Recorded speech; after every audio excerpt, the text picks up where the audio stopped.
বাংলাদেশের কোটি মানুষের সেবায় নিয়োজিত লক্ষাধিক সরকারি চাকুরিজীবীর জীবনে আজকের দিনটি একটি অবিস্মরণীয়, ঐতিহাসিক এবং গভীরভাবে তাৎপর্যপূর্ণ একটি মুহূর্ত হিসেবে চিরকাল স্মরণে থাকবে।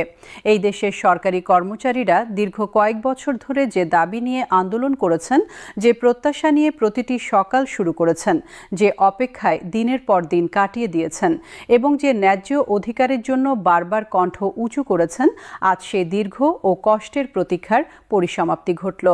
আজ রাজধানী ঢাকার অতিথি ভবনে সরকারের সর্বোচ্চ নীতি নির্ধারণী পর্যায়ের একটি অত্যন্ত গুরুত্বপূর্ণ, উচ্চ পর্যায়ের এবং ঐতিহাসিক রুদ্ধদ্বার বৈঠক অনুষ্ঠিত হয়েছে। সেই বৈঠকে নবম জাতীয় পে স্কেল চূড়ান্তভাবে অনুমোদন লাভ করেছে এবং একই সাথে দেশের ২২ লক্ষেরও বেশি সরকারি চাকুরিজীবীর জন্য তিনটি অত্যন্ত গুরুত্বপূর্ণ, যুগান্তকারী এবং সুদূর প্রসারী সিদ্ধান্ত ঘোষণা করা হয়েছে। এই তিনটি সিদ্ধান্ত দেশের সরকারি কর্মচারীদের পেশাগত জীবন, পারিবারিক জীবনমান, আর্থিক নিরাপত্তা এবং সামাজিক মর্যাদায় এক নতুন ও উজ্জ্বল অধ্যায়ের সূচনা করতে যাচ্ছে। সরকারের সংশ্লিষ্ট মহল থেকে দৃঢ়ভাবে জানানো হয়েছে যে এই সিদ্ধান্তগুলো বাস্তবায়িত হলে দেশের প্রশাসনিক কাঠামোয় একটি গুণগত ও ইতিবাচক পরিবর্তন আসবে, যা দীর্ঘমেয়াদে জনসেবার মান উন্নয়নেও সরাসরি অবদান রাখবে। আজকের এই গুরুত্বপূর্ণ ও তাৎপর্যময় বৈঠকে সভাপতিত্ব করেন গণপ্রজাতন্ত্রী বাংলাদেশ সরকারের প্রধানমন্ত্রী তারেক রহমান। বৈঠকে পদার্পণ করেই তিনি পে কমিশনের কার্যক্রমে যে অযৌক্তিক দীর্ঘসূত্রিতা ও অগ্রহণযোগ্য বিলম্ব পরিলক্ষিত হয়েছে সে বিষয়ে অত্যন্ত তীক্ষ্ণ এবং কঠোর অসন্তোষ প্রকাশ করেন। তিনি সরাসরি প্রশ্ন রাখেন যে একটি নির্দিষ্ট ও সুনির্ধারিত জাতীয় কাজে এতটা দীর্ঘ সময় ব্যয় হওয়ার পেছনে কারণ কি এবং এই বিলম্বের দায় কার উপর বর্তাবে। প্রধানমন্ত্রী তারেক রহমান বলেন, তিনি নিজে সরাসরি উদ্যোগ গ্রহণ করে এই পে কমিশন গঠন করেছিলেন। কমিশনের দায়িত্বে যাদের নিয়োগ দেওয়া হয়েছিল তাদের প্রশাসনিক পেশাদারিত্ব, কর্মদক্ষতা এবং দীর্ঘ অভিজ্ঞতার উপর সম্পূর্ণ আস্থা রেখেই তিনি প্রত্যাশা করেছিলেন যে সর্বোচ্চ ২ থেকে ৩ মাসের মধ্যে নবম পে স্কেল বাস্তবায়নের সমস্ত প্রাথমিক কার্যক্রম সুষ্ঠুভাবে সম্পন্ন হবে এবং গ্যাজেট প্রকাশে পথ সুগম হবে। কিন্তু বাস্তব পরিস্থিতি সম্পূর্ণ ভিন্ন চিত্র উপস্থাপন করেছে। অস্বাভাবিক এবং অগ্রহণযোগ্য মাত্রার দীর্ঘ বিলম্বের কারণে দেশের প্রতিটি জেলায়, উপজেলায় এবং মাঠ পর্যায়ে কর্মরত লক্ষাধিক সরকারি চাকুরিজীবীর মধ্যে গভীর হতাশা, তীব্র ক্ষোভ এবং দীর্ঘস্থায়ী অনিশ্চয়তার এক বিষণ্ণ পরিবেশ তৈরি হয়েছে। একটি দায়িত্বশীল, জনকল্যাণমুখী এবং সুশাসিত সরকারের জন্য এই পরিস্থিতি কোনোভাবেই কাম্য নয় এবং এটি কোনো অর্থেই গ্রহণযোগ্যও নয়। প্রধানমন্ত্রী তারেক রহমান বৈঠকে আরও বলেন যে সারা দেশে মাঠ পর্যায়ে কর্মরত সরকারি কর্মচারীদের মনে সরকারের প্রতি যে আস্থার শূন্যতা তৈরি হচ্ছে এবং দিন দিন কর্মচারীদের কর্মোদ্যম ও মনোবল যেভাবে ক্ষয়প্রাপ্ত হচ্ছে তা প্রশাসনিক কার্যকারিতা এবং জনসেবার গুণগত মান উভয়ের জন্যই অত্যন্ত উদ্বেগজনক এবং দীর্ঘমেয়াদে বিপজ্জনক। প্রধানমন্ত্রী বলেন, কর্মচারীদের মনে এই ক্ষোভ ও হতাশা যদি আরও দীর্ঘ সময় ধরে পুঞ্জীভূত হতে থাকে এবং তাদের আস্থার ঘাটতি ক্রমশ আরও গভীর হয়, তাহলে রাষ্ট্রীয় সেবা প্রদানের সামগ্রিক কাঠামো দুর্বল ও অকার্যকর হয়ে পড়বে এবং দেশের উন্নয়ন যাত্রা ব্যাহত হবে। এই বাস্তবতার আলোকে প্রধানমন্ত্রী তারেক রহমান অত্যন্ত কঠোর, দৃঢ় এবং সময় নির্দিষ্ট নির্দেশনা প্রদান করেন যে আগামী ৯ এপ্রিল থেকেই নবম পে স্কেল পূর্ণাঙ্গভাবে কার্যকর করতে হবে এবং তার আগেই অর্থাৎ ৪ এপ্রিলের মধ্যে চূড়ান্ত গ্যাজেট আনুষ্ঠানিকভাবে প্রকাশ করতে হবে।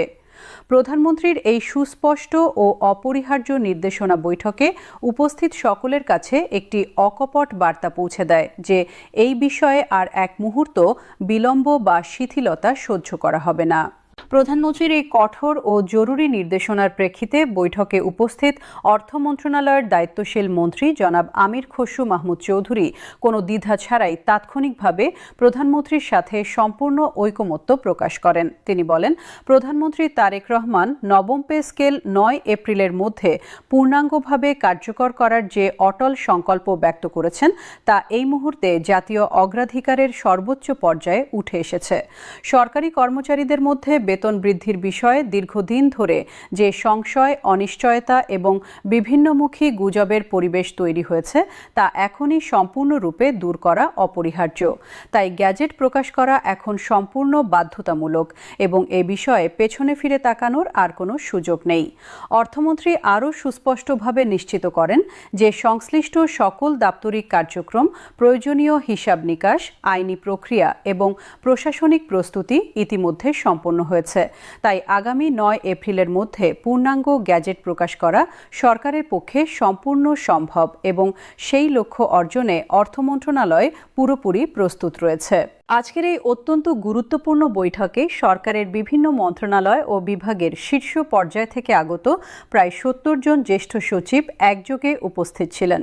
এত বড় সংখ্যক জ্যেষ্ঠ সচিবের একটি একক বৈঠকে একত্রিত হওয়ার ঘটনা নিজেই একটি অত্যন্ত তাৎপর্যপূর্ণ বিষয় এবং এটি সুস্পষ্টভাবে প্রমাণ করে যে সরকার নবম পে স্কেল বাস্তবায়নকে এখন সর্বোচ্চ অগ্রাধিকারের ভিত্তিতে বিবেচনা করছে। বৈঠকে এই জ্যেষ্ঠ সচিবরা বেতন বৃদ্ধি ও পে স্কেল বাস্তবায়নের বিষয়ে অত্যন্ত ইতিবাচক, সুচিন্তিত এবং তথ্যভিত্তিক মতামত উপস্থাপন করেন। ৭০ জন সচিবের পক্ষ থেকে সম্মিলিতভাবে অত্যন্ত জোরালোভাবে বলা হয় যে একটি জাতীয় বেতন স্কেল সংশোধন ও পুনর্নির্ধারণের প্রক্রিয়া যদিও জটিল ও বহুমাত্রিক, তবুও এই প্রক্রিয়াকে ২ থেকে ৩ মাসের বেশি সময় ধরে প্রলম্বিত করার কোনো যুক্তিসঙ্গত বা প্রশাসনিকভাবে গ্রহণযোগ্য কারণ নেই। জ্যেষ্ঠ সচিবরা জানান যে গত বছরের জুলাই মাসে অন্তর্বর্তীকালীন সরকার পে কমিশন আনুষ্ঠানিকভাবে গঠন করে এবং সেই কমিশনকে সর্বোচ্চ ৬ মাস পর্যন্ত সময় বরাদ্দ করা হয়। সচিবদের মতে সঠিক পরিকল্পনা ও দক্ষ ব্যবস্থাপনার মাধ্যমে সর্বোচ্চ ৩ মাসের মধ্যেই পূর্ণাঙ্গ গ্যাজেট প্রকাশ করা সম্পূর্ণ সম্ভব ছিল। এই বাস্তবতার নিরিখে পে কমিশনকে এখন যথাযথ ও কঠোর জবাবদিহিতার আওতায় নিয়ে আসা অপরিহার্য হয়ে পড়েছে। সচিবরা বৈঠকে অত্যন্ত স্পষ্ট ও বলিষ্ঠভাবে তুলে ধরেন যে দেশের সরকারি কর্মচারীরা বর্তমান সময়ে যে মাত্রার অর্থনৈতিক চাপ, বহুমুখী বৈষম্য এবং জীবনযাত্রার কষ্টের মুখে পড়েছেন তা উদ্বেগের সকল সীমা অতিক্রম করে গেছে। বিশেষ করে গত কয়েক বছরে দেশে মুদ্রাস্ফীতির হার যেভাবে ক্রমাগত ঊর্ধ্বমুখী হয়েছে এবং নিত্য প্রয়োজনীয় পণ্য ও সেবার মূল্য যেভাবে সাধারণ মানুষের ক্রয় ক্ষমতার বাইরে চলে যাচ্ছে, তার বিপরীতে সরকারি কর্মচারীদের বেতন কাঠামো দীর্ঘদিন ধরে কার্যত প্রায় অপরিবর্তিত থাকায় তারা একটি ক্রমশ গভীর হওয়া আর্থিক সংকটের মধ্যে জীবন কাটাচ্ছেন। তাই যত দ্রুত সম্ভব নবম পে স্কেল কার্যকর করা এবং সরকারি কর্মচারীদের ন্যায্য ও যুগোপযোগী বেতন নিশ্চিত করা এখন শুধু প্রশাসনিক দায়িত্ব নয়, এটি একটি নৈতিক ও মানবিক বাধ্যবাধকতা হয়ে উঠেছে। সচিবরা আরও বিস্তারিতভাবে উপস্থাপন করেন যে দেশের বিপুল সংখ্যক সরকারি কর্মচারী আজ অর্থনৈতিক দিক থেকে অত্যন্ত বিপর্যস্ত ও কঠিন পরিস্থিতিতে রয়েছেন। তাদের একটি বড় অংশ পরিবারের মৌলিক চাহিদা পূরণ করতে, সন্তানদের শিক্ষার ব্যয় মেটাতে এবং চিকিৎসার খরচ বহন করতে বিভিন্ন ব্যাংক ও আর্থিক প্রতিষ্ঠান থেকে ঋণ নিতে বাধ্য হয়েছেন। এই ঋণের বোঝা তাদের আর্থিক অবস্থাকে বিপর্যস্ত করার পাশাপাশি তাদের মানসিক স্বাস্থ্য, পারিবারিক জীবনের স্থিতিশীলতা এবং কর্মক্ষেত্রে সামগ্রিক কর্মদক্ষতাকেও মারাত্মকভাবে প্রভাবিত করছে।